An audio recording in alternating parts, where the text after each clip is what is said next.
तक आंदोलन का सवाल है, दिल्ली के बाहर हमारे जो किसान भाई बहन बैठे हैं,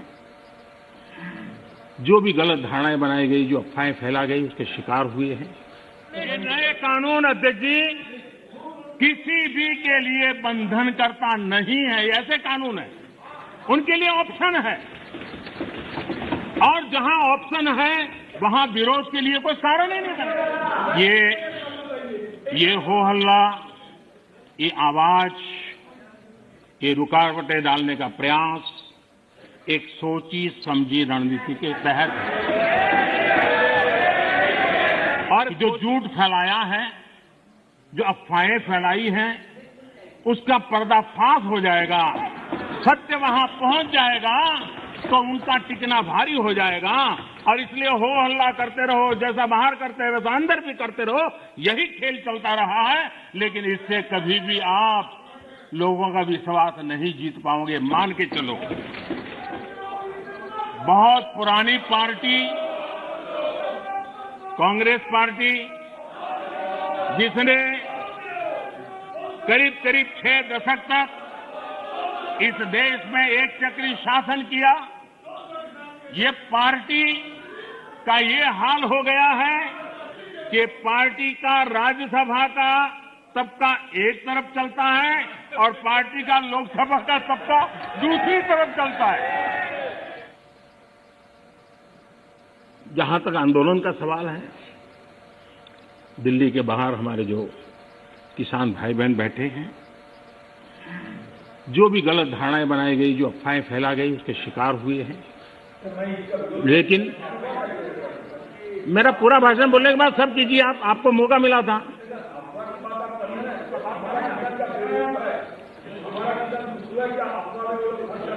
आप तो ऐसे शब्द उनके लिए बोल सकते हैं, हम नहीं बोल सकते, हम नहीं बोल सकते हैं। श्रीमान किसान हमारे कैलाश चौधरी जी ने और हमारे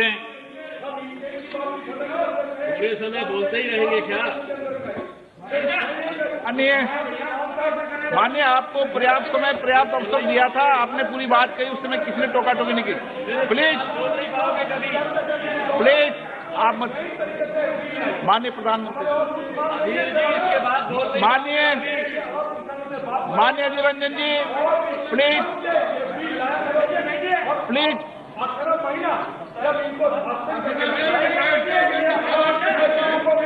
माननीय Adhir Ranjan ji, please please please please please please please. देखिए, मैं कितनी सेवा करता हूं आपकी। आपको जहां रजिस्टर करवाना था हो गया।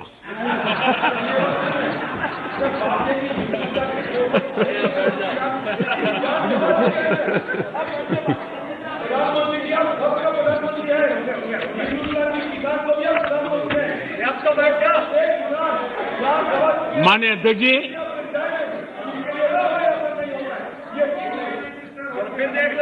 माननीय अध्यक्ष जी,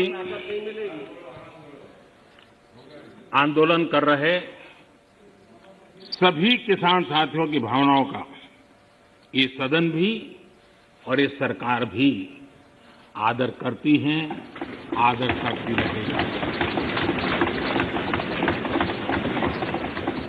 और इसीलिए सरकार के वरिष्ठ मंत्री, जब ये आंदोलन पंजाब में था तब भी और बाद में भी, लगातार उनसे वार्ता कर रहे हैं, किसानों के प्रति सम्मान भाव के साथ कर रहे हैं, आदर भाव के साथ कर रहे हैं। और इसलिए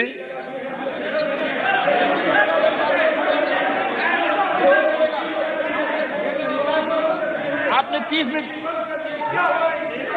1 मिनट नहीं पाएंगे। आपका कोई रिकॉर्ड नहीं, जरा बैठिए।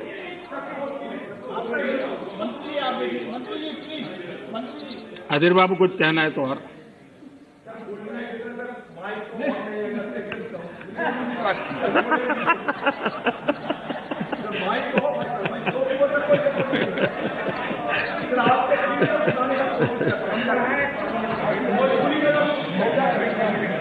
खोल देंगे भाई।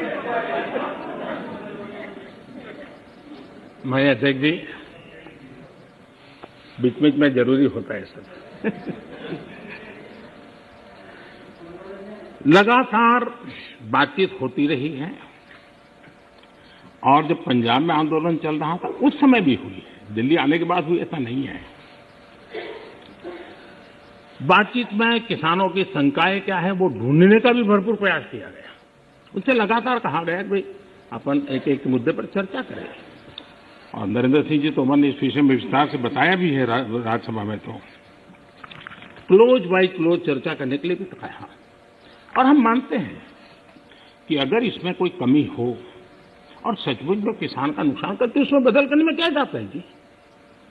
ये देश देशवासियों के लिए है, अगर कोई निर्णय करते हैं तो किसानों के लिए है। लेकिन हम इंतजार करते हैं, अभी भी हम इंतजार करते हैं कि वो अगर कोई चीज स्पेसिफिक बताते हैं और अगर वो कन्विंसिंग है तो हमें कोई संकोच नहीं है। और इसलिए हम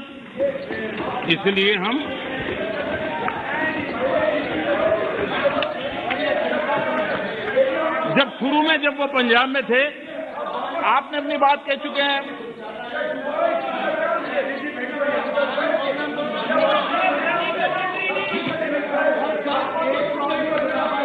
एक मिनट बोल दिया ना, नहीं ऐसा ठीक नहीं है।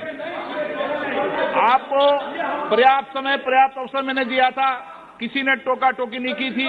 नहीं माननीय सुरेश जी, प्लीज बैठिए, प्लीज।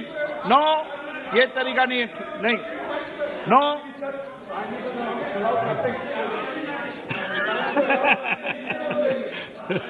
चलिए, ये क्रेडिट भी आपने मुझे दे दी।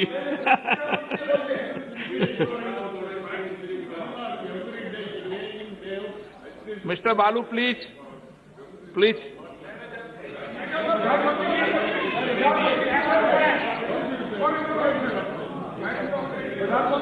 नो, नो, प्लीज आप बैठिए। आपको किसने कहा?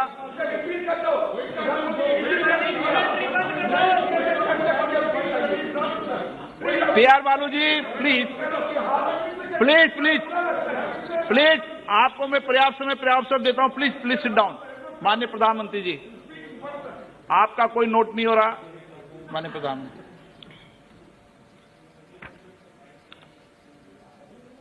ये ऑर्डिनेंस के द्वारा ये तीनों कानून लागू किए गए थे, बाद में पार्लियामेंट में भी पारित हुए। कानून लागू होने के बाद न देश में कोई मंडी बंद हुई है, कानून लागू होने के बाद न कहीं एमएसपी बंद हुआ है। ये सच्चाई है जिसको हम छुपा करके बातें करते हैं, इसका कोई मतलब नहीं है। इतना ही नहीं, एमएसपी की खरीदी भी बढ़ी है और ये कानून नए बनने के बाद बढ़ी है। और इसलिए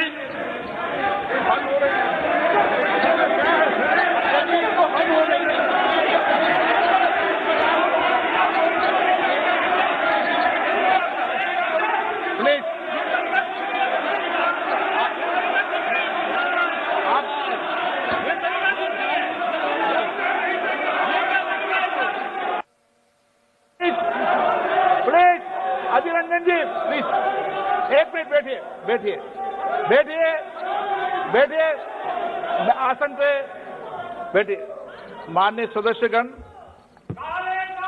मैंने इस विषय पर आपको सभी माननीय सदस्यों को पर्याप्त समय पर्याप्त अवसर दिया था। जब कोई भी प्रतिपक्ष का माननीय नेता या सदस्य बोलता था तो मैंने सभी से कहा कि सब बात ध्यान से सुने, किसी को टोका टोकी नहीं करे। और रात्रि को 1 बजे तक, जब तक सदन में अंतिम वक्ता था, मैंने पर्याप्त समय दिया है। मेरा आपसे आग्रह है, माननीय प्रधानमंत्री जी अपनी बात कह रहे हैं, आपने अपनी बात कह चुके हैं, उनका जवाब माननीय प्रधानमंत्री जी दे रहे हैं। माननीय प्रधानमंत्री से आग्रह करूंगा अपनी बात।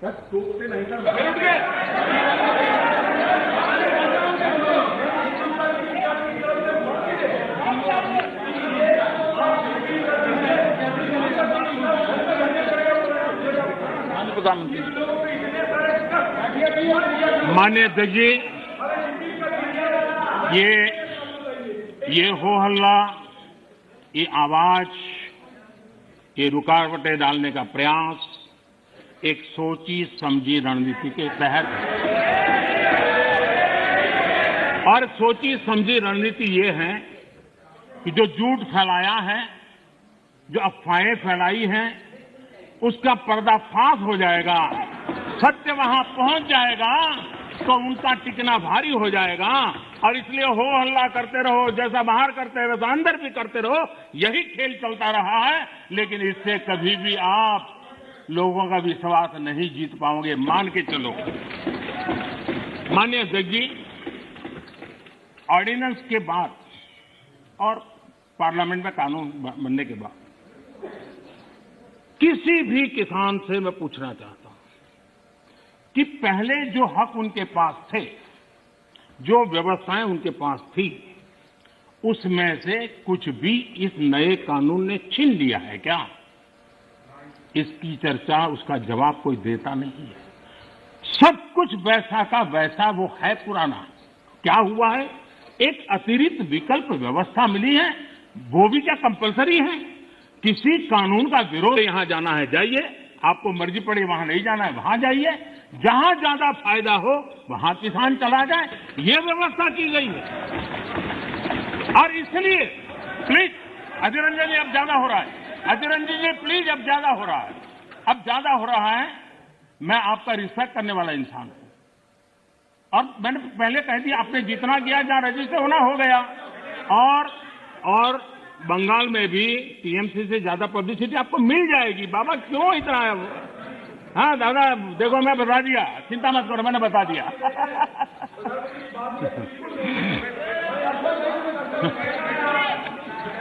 अधीर रंजन जी प्लीज, अधीर रंजन जी, अच्छा नहीं लगता है। मैं इतना आदर करता हूं, आप आज ऐसा क्यों कर रहे हैं? आप ऐसा क्यों नहीं कर रहे?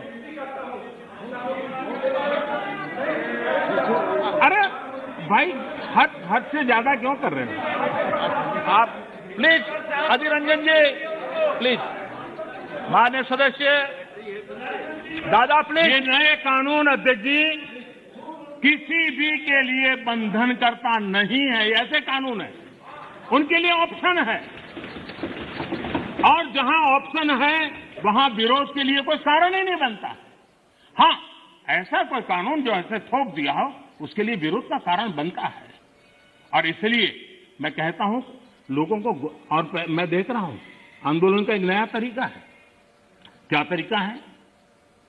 आंदोलनकारी जो होते हैं वो ऐसे तरीके नहीं अपनाते, आंदोलन जीवी होते हैं वो ऐसे तरीके अपनाते हैं। और वो कहते हैं ऐसा हुआ तो ऐसा होगा, ऐसा होगा तो ऐसा होगा, ऐसा होगा तो ऐसा होगा। अरे भाई, जो कुछ हुआ ही नहीं, जो होना नहीं है, उसका भय पैदा कर करके, और पिछले कई सालों से लगातार सुप्रीम कोर्ट का एक जजमेंट आ जाए, कोई निर्णय नहीं हुआ है, और एकदम से तूफान खड़ा कर दिया जाए, आग लगा दी जाए देश में। ये जो तौर तरीके हैं, उन तौर तरीके जो भी लोकतंत्र में विश्वास करते हैं, जो भी अहिंसा में विश्वास करते हैं, उन सबके लिए चिंता का विषय होना चाहिए। ये सरकार की चिंता का नहीं, देश की चिंता का विषय होना चाहिए।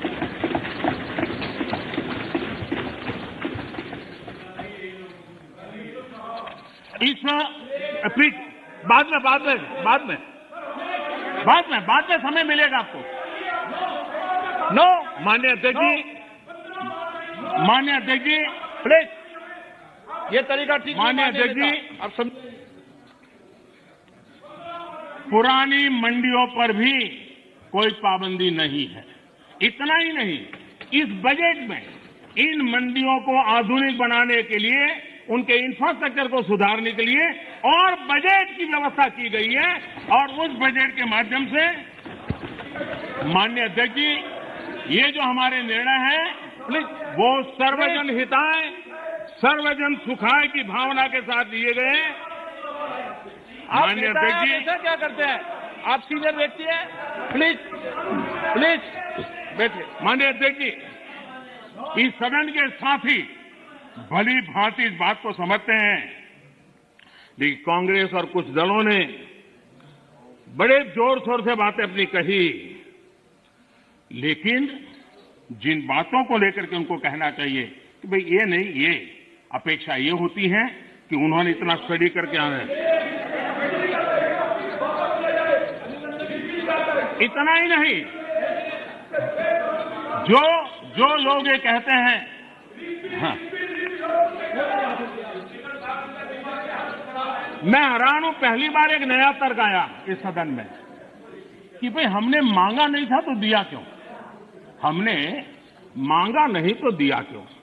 पहली बात है कि लेना न लेना आपकी मर्जी है, किसी ने किसी के गले मड़ा नहीं है, ऑप्शनल है, एक व्यवस्था है और देश बहुत बड़ा है। हिंदुस्तान के कुछ कोनों में इसका लाभ होगा, हो सकता है किसी एक आध कोने में न भी हो, लेकिन ये कंपलसरी नहीं है और इसलिए मांगा और दिए का मतलब नहीं होता है। लेकिन मैं फिर भी कहना चाहता हूं, इस देश में माननीय अध्यक्ष जी, दहेज का कानून, दहेज के खिलाफ कानून बने, ये इस देश में कभी किसी ने मांग नहीं की थी, फिर भी देश की प्रगति के लिए कानून बना था। माननीय अध्यक्ष जी, ट्रिपल तलाक, इसके खिलाफ कानून बने, ये किसी ने मांग नहीं की थी, लेकिन प्रगतिशील समाज के लिए आवश्यक है, इसलिए कानून हमने बनाए हैं। हमारे यहां बाल विवाह पर रोक, किसी ने मांग नहीं की थी कानून बनाओ, फिर भी कानून बने थे, क्योंकि प्रगतिशील समाज के लिए आवश्यक होता है। शादी की उम्र बढ़ाने के निर्णय किसी ने मांग नहीं की थी, लेकिन प्रगतिशील विचार के साथ वो निर्णय बदलने पड़ते हैं। बेटियों को संपत्ति में अधिकार किसी ने मांग नहीं की थी, लेकिन एक प्रगतिशील समाज के लिए आवश्यक होता है, तब जाकर के कानून बनाया जाता है। शिक्षा को अधिकार देने की बात किसी ने मांग नहीं की थी, लेकिन समाज के लिए आवश्यक होता है, बदलाव के लिए आवश्यक होता है, तो कानून बनते हैं।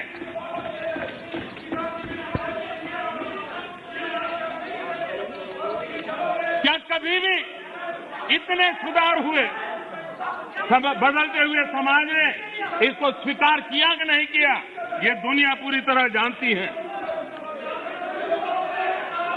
माननीय अध्यक्ष जी, आप जानते हैं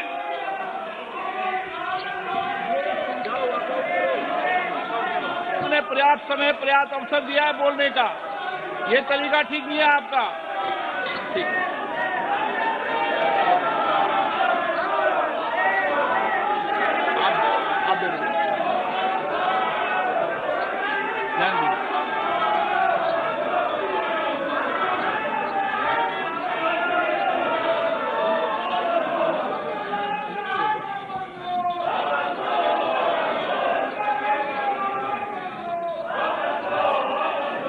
माननीय अध्यक्ष जी, हमें मानते थे कि हिंदुस्तान की